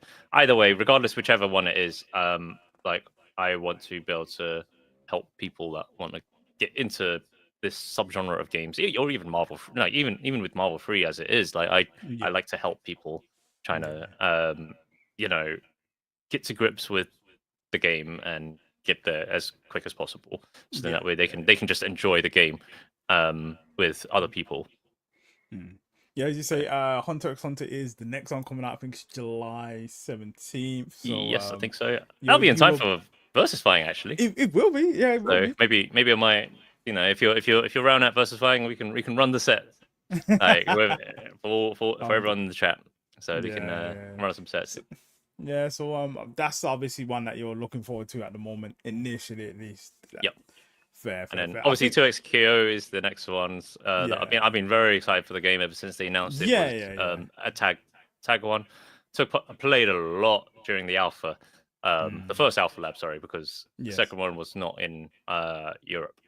The first one was in Europe, or sorry, in UK specifically, UK and France, I think it was. And Yes. so I was streaming it every single evening. Okay. I was Mm. playing it a lot. I turned on my OBS for the first time in like a couple of years at that point. Like I seen half of my like plugins broken. I was like, whatever. Yeah, I'm turning on the stream. Okay, I yeah. wanna play and learn, know the game like the back of my hand. And yeah, I mean, like I was really all over, and I just need the game in my hands again now. Yeah, yeah, So yeah. And it's been so long. It's been so long now that, like, yes, it has. obviously, It's been a while. Like yeah, so yeah. think knowing it's a Riot game, it, Mm, they're probably gonna launch it. It's only gonna get better from there. Like yes, there's 10 yeah. characters on launch. It's a bit sad that it's Yeah, I think for that's a a bit tag been a bit fire out the gate, disappointing, and but it's free to yeah, play. So hey, like if you yeah, don't like it now, like you've not paid money for it. mm, As far as like you don't need to buy anything. yeah, yeah, yeah, Give it, and then you can come back to it in a year or two, yeah. and It'll then probably be another try 20 give it a characters double or what again. There have should you. be twice as many or more characters. Yeah, Hopefully more. Hopefully there's like 50 characters by like a yeah, year's time. That's wishful yeah, thinking, but yeah, um, it'll only go up. yeah. So there was And obviously Marvel token as oh, well, Marvel which token. yes, Oh Marvel token. Like so, my I word. guess what are your thoughts on that? I guess obviously being like Mhm. such a fan of Marvel 3, and obviously knowing like Grand Blue's like slash Strive, like Yeah. how do you feel it's gonna compare? And do you feel like it's gonna be a bit obviously more on the Strive side? We've seen a trailer that's got the wall breaks and stuff. Mhm. Like visually, it was never in question because it's Arc at the end of Yes, the it's day, arc and system work. I The think visuals. It's. I think that's a big part of it. mm, Is because I've seen. We've all seen Marvel Infinite. Okay, mm. that the game is not visually pretty. Okay, Yeah, yeah, and the yeah, roster as well. That's the other thing. yeah, yeah. Okay, That's key. so I think Marvel Token it's already ticked off the visuals. Like we can Yeah, see that. yeah, yeah, Curious to see about the roster, but what they've yeah, shown so far yeah, yeah. looks great. I Like think it's Star not Lord looks really good. Star Lord looks Star, sick. yeah. I like. I was also trying to piece together which character like do they actually give a shit about the MCU? If they Mm. do, then okay, they must be planning well far ahead of time because there's Storm and Ghost Rider.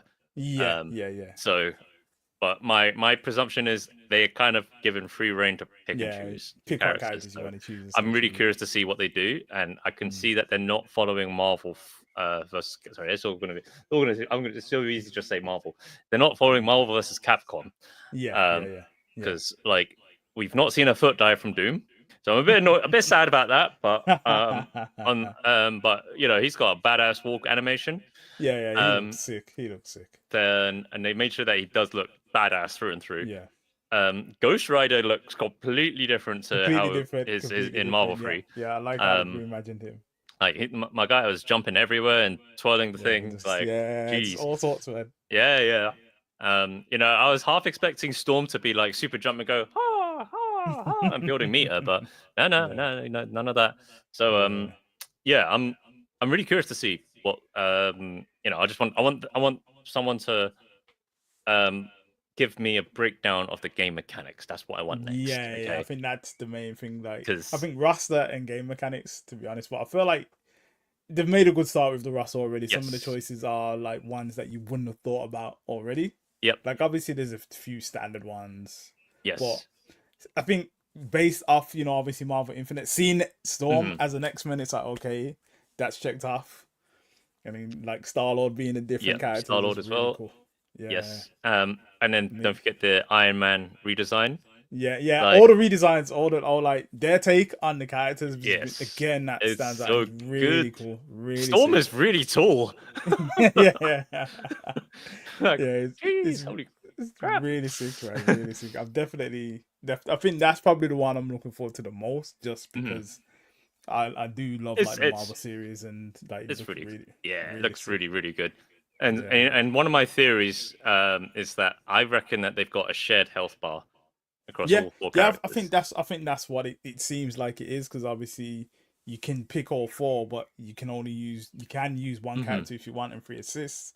It Yes. sounds like it is like just one health Yeah. bar. Or you can Which, I mean, and we've seen it that they're rotating the different characters as well. mm, And one thing I noticed is there's literally like this little soul moving from yeah, one it character goes to the next. to the other character. So it's Yeah, just yeah. so it makes me think, okay, maybe the when the health bar is shared across them all because you're actually attacking the soul of Yeah, the team. yeah. It's And so I not think, individual four yeah. characters, as it were. Like, yeah, So, and I think if that's the case, that makes it quite interesting. Quite well. I hope it makes it that it's easier for people to get into because then you don't need to. Because one of the biggest barriers to a tag fighter is that you've got to learn yeah, X amount of characters, 3 characters, yeah. 2 characters, 4 characters in this case. Mm, But if you only need to learn an assist, okay, yeah, how to use an assist, then all right, that's kind of all right. yeah, If it's a legit tactic to not switch out yeah. the character at all, then I think Yeah, because it would that's be pretty cool. interesting balance wise how that works out. Like, if you use Yes, 1 and 3 assists, is that better than exactly. using all four as assists, or how's it even gonna Yeah, because balance out? when I look at Marvel versus Capcom 3. Marvel 3 is fine. Marvel 3 is If I fine. look at when I look at Marvel 3, because I've seen my fair share of people that come in and be like, yeah, I like Phoenix Wright and Deadpool and like X-23 and whatnot. I'm just like, that's not a team. and so there's just like I'm just like, oh, this is I kind of have to boil it down to for them and be like, look, can you just pick one character that you really like, and then Mm, we fill in the rest for you on the synergy because yeah. there's just too many. Like it's obviously there's a lot of really cool characters, but it's so hard to figure out the synergies. Yeah. And if you don't need to learn the actual character in Marvel Token, and you just need to learn, okay, they got a pretty good assist, then you're Mm, like, all right, I'm not going to bother even tagging into that character yeah. because Just use so many assists. I'll just use Star Lord with Storm. Okay, but I Yeah, don't really want to play Storm. Okay, but her assist looks great. Or something. yeah, Something to that extent. Okay, like that. yeah. Like it lowers the barrier a lot. Yeah, it does. And Yeah, because like speaking of Marvel teams, my Marvel team is terrible. It's Cap, Nova, Skrull. that's not that is a workable team. Is It's a workable team. it's okay. You've pulled I out like Captain America a and I like point Super character. Skrull. You've said Captain America is the first Yeah. name out of your mouth, and that's a point character. So you've done Yes. well on that. Okay, Nova ideally should also be a point character, but you can Yeah. put him second. That Yeah. you can you go you, and Cap Nova kind of works. Okay, and Scroll is an anchor character. I've seen Rare Kana make comebacks Yeah. with Level Scroll. 3. Level Level 3 3 Skrull X is a Factor. bit. Press 4 buttons Yeah. and then it wins the game. Okay. Yeah. Apology Man, you've seen also do that. You've Yeah. seen it with many other scroll players. So it's Yeah. it's a team. It's a team. It's a Okay, team, Joey said. It's a team. you're you don't need as much advice as you think you might need on how to make the most of it. But yeah, fair. but certainly that's the thing, is that if the barrier is lower because you don't need to learn the character, you just like said character or like their assist or whatnot, Yeah. then sweet. All right, well, go pick that character then. Yeah, definitely looking forward to that. So I guess did you see much of the Invincible one? Yes, so I've been really looking into that one. It's I'm speechless that this is a project that has come to fruition, because it's not, the studio is completely new in that it's not yes, it's the original Killer Instinct devs, as in 2013 Killer Instinct, and specifically Double Helix. Yeah, and not Iron Galaxy, but Iron Double Galaxy. Helix. Yeah, Iron Galaxy was the one that kind of took over and stuff. Yeah. So I don't know if you're aware of what happened with Killer Instinct, but originally it was developed by Double Helix.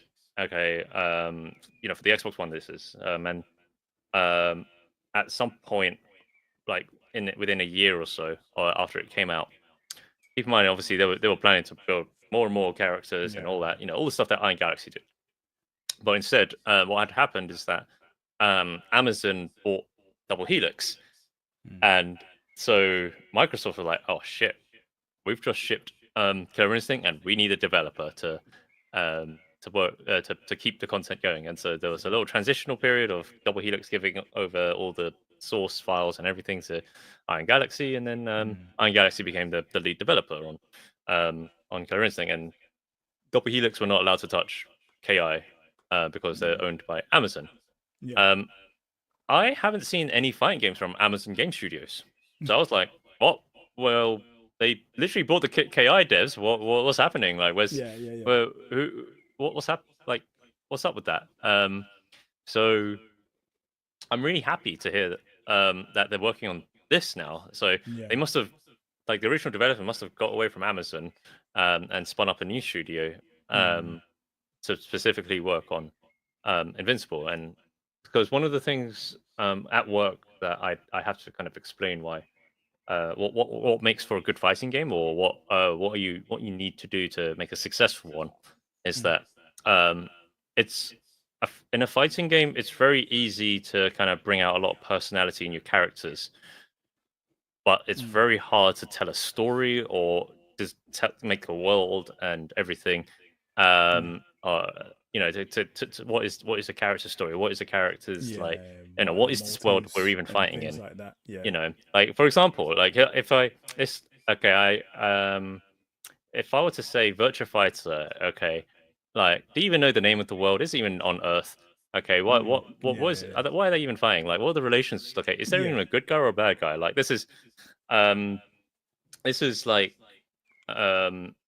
one of the things that it's hard to do in a fighting game, is to create an original world and all that. So the fact that they've picked out Invincible, and obviously it's skyrocketed in popularity as a result of the Amazon show. Because like I'm so thankful that they're now working on a fighting game. I'm like, all right, cool. Now I've got a really good reason to catch up with season 2 and 3, because I watched the first season. Oh, you've not watched season 2 and 3? I've not watched season 2 and 3, Oh, and wow. so I'm slowly chipping away at season 2 now. Yeah, I'm fully up to date. I'm thinking of I've heard Invincible way back before the show, but I never actually read it or anything. So I think I'm gonna go back and read it. And I went and picked up the art book. Oh my word!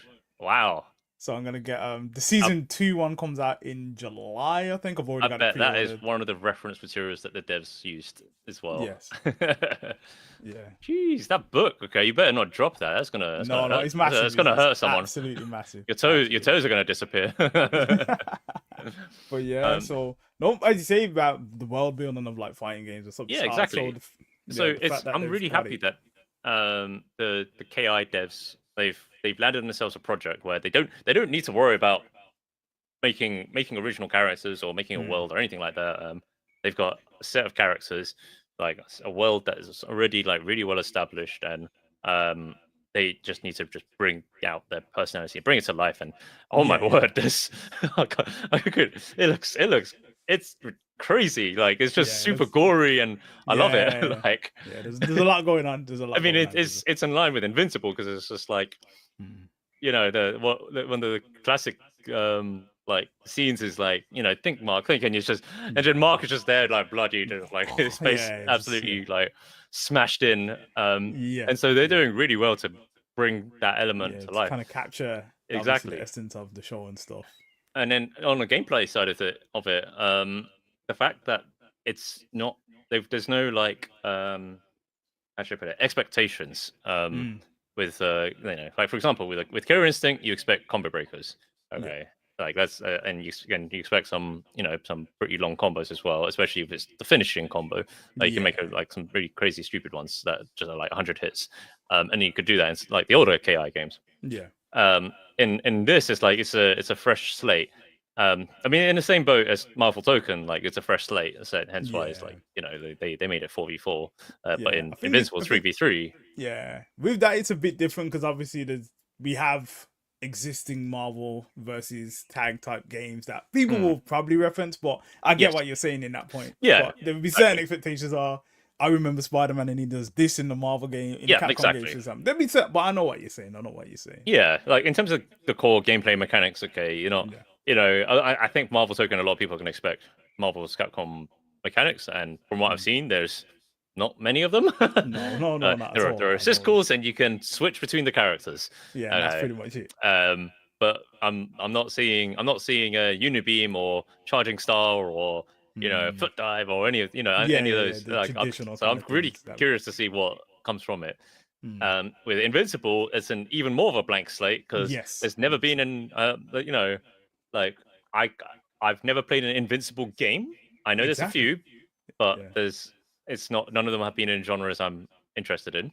Mm. So when it comes to a fighting game, I'm like, oh wow, Yeah. this is not, it's a tag fighter, but they've done so. For example, some of the things they've done that's quite unique is there's like a hard combo limit. Like, Yes, so when you're I doing a read up on combo, it. you'll see this little gauge, like where the number is. Okay, like with like like 6, 7, 8, 9, whatever it Yeah. is, and then but there's a little gauge underneath it that will stop the combo once it's full. So that means people have to really think carefully about what combo route they're going to go for, or more importantly, I guess, is how you're going to end the combo because Yeah, you yeah, don't want it yeah. to end abruptly or in a way that is not good for you. Yeah. Um, but then I've seen snaps like on the both in the ground and the air, Yeah. and I've Yeah, also yeah. heard that like at the minute it's an 8 button fighter, so but the devs have taken it on board to see if they can try and reduce that, whether it's Mm. actually removing simple inputs or Yeah. actually making special move inputs and try and reduce it. Mm. There's like, so it sounds like they're really receptive, and the fact that if you watch the Evo interview with them, Yes. apparently there was playtests as far back as like March, and Yeah, yeah, yeah. um, Yeah, it said so there like there's a couple of obviously the American tournaments that a couple of yeah, players got like to play it behind the scenes and stuff. so there's a lot of familiar faces, and obviously they're all like giving their feedback. So I'd Mm. like to think that um, they're taking that on board and will actually um, shape the game better. And then Yeah. obviously, and I'm just like, what the hell is what's Rip doing there? Isn't he the Tekken? Yeah, He's the yeah, Tekken yeah, commentator. yeah. Like I've never like thought of him as like he's playing a tag fighter. Like Yeah, like yeah. We've I never didn't seen. think he could think in 2D planes. Yeah. I didn't even know Yeah, he knew how to jump. yeah. So Yeah, it's cool though. yeah, It, it's definitely an interesting time for like the next generation of fighting games. If you will, exactly.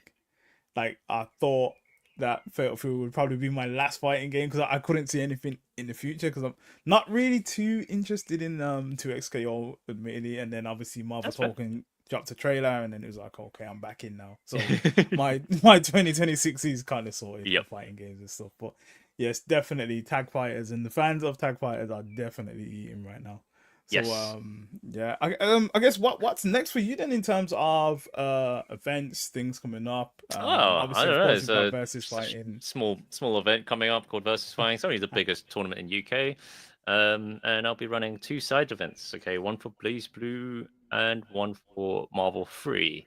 So Nice. I look forward to that because I've I remember why I made the Marvel Discord in the first place, and that's Mm. because I like to see people lose. Um, and I hope, and the best way to see everyone lose is to run the damn tournament. Because either run the tournament or be a commentator. So I can't wait to see everyone lose in both Marvel and in Blaze Blue. Here we go. Marvelous. You got Marvel and Man, Blaze. a man I've like got a quick Logan. question, actually. Go on, I've got a what's quick up? question, and I think it's from last year. What is the story with the chicken and chips boxes? Oh, that one was 2 years ago. Okay. That was 2 years ago? 2 Okay. years ago. Let me see. What is the story behind that? Because I was speaking to Justin when I actually need to add the logo on the poster, and yes, I and now it's- use it to hold all my like medals and like passes and all that. yeah, fun he stuff. sent me a, because I was adding like logos to like some of the community posters and stuff, and obviously I've got the NGI one for Sure. Blaze Blue, and then he sent me a PNG of a chicken and chips box, and he said just put it on the poster. I said what do you mean? He said Edwin's winning this one, just put it on the poster. I was like okay, and it's on another poster. So what is the story behind that though? Sure. So, I don't know where to start with this one. All right, let's not start too far in the past this time. That's fine. That's fine. During the pandemic, Chrome Alchemist, shout out to Chrome Alchemist. Okay, I know you're not watching. Chrome Alchemist, he started up the EU Marvel server because Discord server. Yeah. Because there kind of really wasn't one at the time, and also there was a new technology called Parsec. So people could then just connect to another computer to like play the game, and people are finding if you just hire like an Amazon server and then people connect to that, it's got a way better netcode than the native one on Marvel Freak. Obviously, it does become distance dependent because it is a delay based netcode, but it is way better than what's what you can get currently. Yeah, like just playing natively online. And so when Chrome made the Discord, he decided to put a chicken box as the Discord icon, and it kind of just stuck. And at the end of the day, it's just because like I think it's a London culture thing, certainly of like. Yeah. Well, I just a British culture thing. Yeah. Probably more so 20 years ago than it is today. Mm. Even 10 years ago, like there's way more boss man chicken shops. Yeah. Like a decade ago than there are these days. Yeah. But certainly, decided to make that the thing. And I was like, so 2 years ago, quite late, was like when I was checking with Ghost to clarify if he was running the Marvel tournament, because usually Ghost was the one that would run the Marvel side tournament. But I decided to step up this year because I think Ghost had some other commitments, so he couldn't run it. Yeah, Shout out to Ghost. He ran it last year. So this was about, I think, less than a month to go to versus fighting. I was like, oh shit, this is a bit last minute. Obviously, the versus fighting staff have not really made like plans for a Marvel tournament, and so I was just like, very last minute, hey, can I put on a Marvel tournament versus fighting? And then Justin, good old Justin, he will say he helped make it happen. Make sure there was space for us and everything. Provided all, he provided tables, chairs, and monitors. Okay, and then I just made sure I filled it with like the rest of it. Your consoles, your stream setup, and all that stuff. So that and I decided, okay, it's all kind of last minute. What can I kind of throw together as like a little prize? And I thought, what if I just theme it all after the like Boss Man Chicken? So I quickly checked on eBay how cheap and quick was it to get a bunch of like these chicken boxes. It was only like a tenner for like 50 of these boxes. I had more boxes than I knew what to do with it. I was like, if I give one to every single person in top 8, then that's 8 boxes given, and then kind of go from there. And I thought, well, what other ways can I make it a bit more fun? So I even bought like a huge pack of like strawberry Mirinda. Yes. Because the classic order might, is like, could I get the wing meal with strawberry Mirinda? Yeah, yeah, Okay. of course, of course, of course. And then I think for first place, what I did also is actually get this back again, is to help distinguish it. I even wrote down the placing, and Nice. I think on the bottom I even wrote down like how much money it is and like how Yeah, yeah. what meal it would coordinate with. Yeah, oh, Um, nice, nice, nice. and so That's sick. there we go. That's sick, that's sick. And then for the first place, I decided to make it even more premium, where I took one of those boxes and I chucked it in a frame. That way, it just puts something in a frame. It's just like 20 times nicer. Yeah. So, and then first place got a chicken box, and that one went to Sparty, Nice, nice. a And framed chicken box. yes. And as I said earlier, Spartan Phone is the 3-time champion at versus fighting. Correct. Is correct. anybody going to stop him this year? That is the question. Someone better do. I want to see Spartan lose. That's all I want in life, is to see people lose.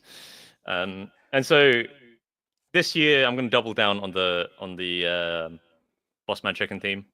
Nice, nice, nice. Gonna have to wait and see, guys. Okay, we're gonna have to wait and see.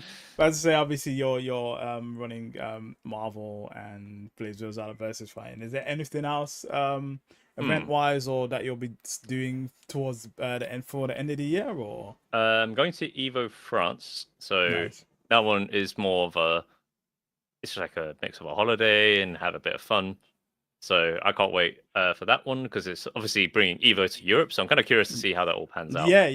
Same. If I can get out there, I'm gonna try and get out there as well. So yeah, it's like at the end of the day, like the flight alone is like 150 quid from London. So I'm just like, all right, that's why not? way cheap. It's just super cheap by comparison to me flying to US like every year. Yeah, exactly. So like I think in total, for the price of a flight to US, I've got all my accommodation, flight, and entry all paid for, just for the price of a US flight. Nice. So hell yeah, should be good fun. Curious to see, especially because I've been to Evo the last 2 years. So yeah, I guess this technically makes it a third year in a row. Yeah, I've gone to Evo. technically. Yeah, I think because it's the first one as well. I think and obviously it being in Europe as well, I'm pretty curious to how it kind of goes, how it works. And I've heard that Nice is pardon upon very nice as well. Like I've heard it's a good place. Nice. I see what you did there. Yeah, I've heard it's a good Nice is location, nice. so if I can get out there, I'll try and get out there.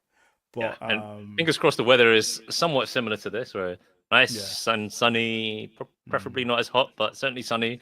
Yeah. And because it is a coastal town, so you get Yes, to enjoy seasides and taking the salty sea. Hopefully there's more salt as a result of Evo. So I guess before we kind of wrap up, and have you got any kind of shout outs, like in terms of people or yourself, or like your good question. The floor is yours. Shout out to my mum, shout out to my dad, shout out to your mum, shout out to your dad. Shout outs to Electronic Dojo, shout out to yourself, Stephen, shout outs to Justin, and everyone in the team for putting up with my nonsense with my city requests for versus fighting, where it's just like, I got this arcade cabinet for Tekken 7, okay, to like, hey, I want to run a Marvel tournament, and it's all going to be chicken themed. By the way, can I bring chicken into the venue? And then all that fun stuff. Yeah. Shouts to Chrome Alchemist, okay, for signing up the Marvel server. Shouts to Spartan Throne, Ezla, Glass, and Catboy Fucker for being moderators on the Dry Games EU Marvel Discord server. Shouts to Rayo Kana. Shouts to everyone in NGI. Shouts to D Blank. Shouts to Nero Fury. Who else is from NGI that can I be bothered to remember? Saber, Wiseblade, Moko, Angel Dark Soul. There's so many shouts. Shouts to my mum. Oh, I've done that already. Who else is there? Shouts to everyone who plays video games, especially if you're playing fighting games without people constantly going to events and tuning into tuning in or making friends, even just making friends at an event. That alone is what makes it worth even running an event or getting involved, or even just rocking up to an event. So honestly, just seeing people be happy and having a good time, that is what makes it worth it for Definitely. doing events, jumping on this podcast, and chatting mad nonsense with Stephen. And did we even cover all the topics? I think we covered most. Yeah. Yeah. Shout out to everyone. I think we covered most of it. But again, if you ever want to pop on for a part 2, like, feel free, man. Feel free. All right. Yeah. What else is there for me? No, that's it. Shout to your mum and your dad. That's a quote right there. No, thanks for coming on. Obviously we had the issues last week, but I'm glad that we got to kind of obviously run We it got back, through it. and yeah, we got through it. We didn't finish at 3 a.m. and I think so, yeah, had a lot of fun. No, thank you. I appreciate your time, man. I appreciate your time. Don't worry. So thanks guys for everyone tuning in. For now, we're gonna head off soon before we head off. I'm not giving a shout out to Jinty. Actually, he beat me in Guilty Gear once, and I don't know, so no, not to Jinty. He actually said it was another good episode. But yeah, we'll be back next week with another guest. I'm gonna sort out that, and that'll be the next guest will be shown on Monday on our socials.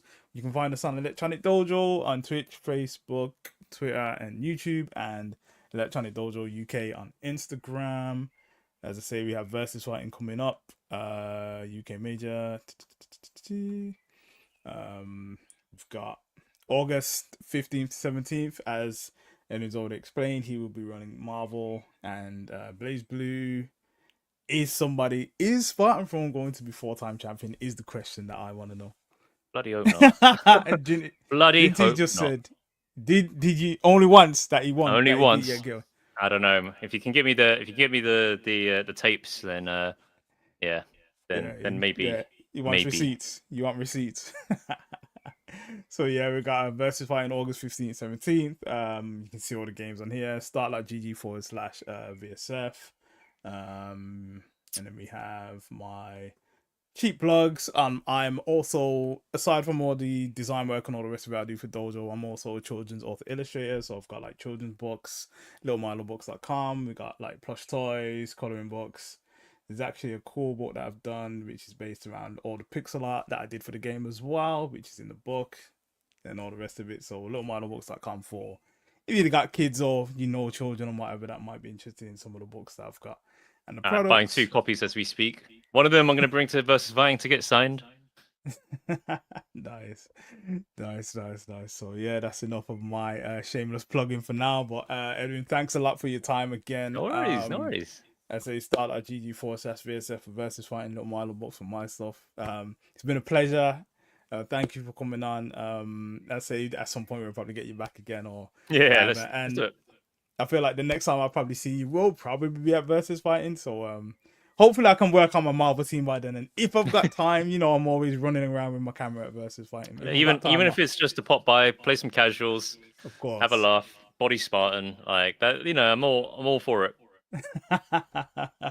We'll see. But thanks a lot, guys. I say you can catch us on all the socials at the bottom.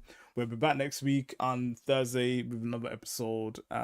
See you guys next week. Shout out to you guys. Enjoy the rest of the evening and play some fighting games. See you later, guys.